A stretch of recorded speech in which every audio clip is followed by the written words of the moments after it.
one of my heroes when I was a kid, my biggest hero, my most important hero, was my cousin Steve Richards. Now Steve lived in town. He was about 15 years older than I. When I was a little bitty kid, he'd come and haul me around on his shoulders. He liked the country. He liked the stories. He accounted the stories, and he became a part of them. So one of those that impressed me so much when I was a little boy, I went out with my Uncle Tom Jones. And we went out with the thrashing machine, with a great big old tractor, great big old-fashioned tractor, and a thrashing machine being pulled on behind. Well, about 8 miles from where we lived, we had to go across a little valley like this, up a sharp grade, because there was a railroad track, and then down on the other side.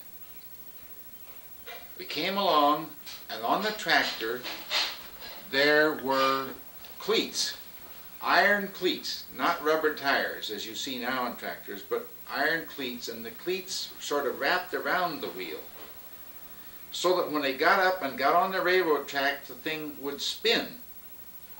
And here it was spinning. What are we going to do? Well, someone suggested that we try to come back and try to see if we could go up a different way. But we couldn't come back either because we were buried in that doggone railroad track.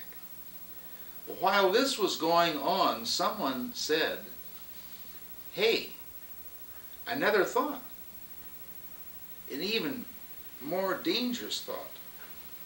Says, you know that train that leaves Ironton, the 916, that thing is going to be coming along here before long. Oh my God. Well, now the tractor is right on the track. That would mean that the tractor would be, of course, completely ruined, but the train, we'd wreck the train. So what to do? And really a stew, and we began to, and here came a little man dressed in a black suit, in a great big car, a Lincoln car, and he parked along the highway, which was about 200 yards away. He saw this going on. He came over, and he says, hey fellas, what you got to do? He says, right down there's a creek, a little piece. Get some men with some buckets and get some sand and put up there so those cleats can go over the top. Well, that seems so simple, actually. We got some sand and put on the track, and that thrashing machine had just pulled across, and around the bend there came the train with the whistle blowing, whoop, whoop, whoop, whoop, whoop. What a relief. And after this little man went back and got in his big Lincoln car, someone said, you know who that guy is? That's Henry Ford. Well, sure enough, Henry Ford was the man because he, amongst other things, owned the railroad, which was the Detroit, Toledo, and Ironton Railroad. He saw this all happening. So that became part of the news as far as my cousin Stephen was concerned. Then, a good many years later, when I was 14 or 15, 1937 or 1938, he was in Detroit. He was a newspaper man in Detroit.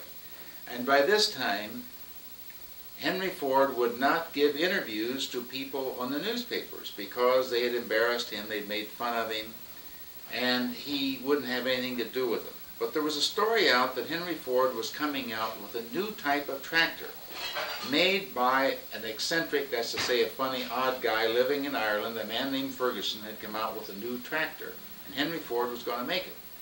And all the farmers would be interested in this. What kind of a new tractor would this be that Henry Ford would make? And so my cousin, Stephen Richards, was trying to get an interview with him to talk to him about this tractor. He went out to see him one day and told him that he was the head of the United Press office in Detroit. And he said, all right, you're the first man to whom I've given an interview since 1925. This was 1938, 13 years. I'll give you exactly 5 minutes. He went in there and he said to him, want to know something about the Ferguson tractor? We'd like to know. He says, not saying anything about that. He said, well, you know, I had an experience, he said, with you many years ago revolving a tractor. And he told him the story of the tractor stuck on the track. He says, oh my God, he said, I remember that well. He says, you guys got out of there just a few seconds, really, before that thing got across. Yeah. He says, were you there? Yes. He says, I was right there. Well, he says, you see, that's the idea.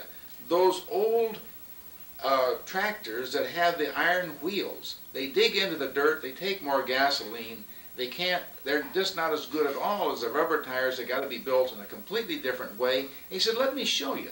It took him back to the factory. 4 hours later, he came back after showing him all about the Ferguson tractors, outlined the plans for selling them. So that night, or was it the next night perhaps, on the radio as we're listening to the news, we heard the complete story about the Ferguson tractor with Steve Richards as the guy who did it. And as he told him that they relived the story, and that story was told on the radio. So here we are. I'm right in the middle of the doggone world.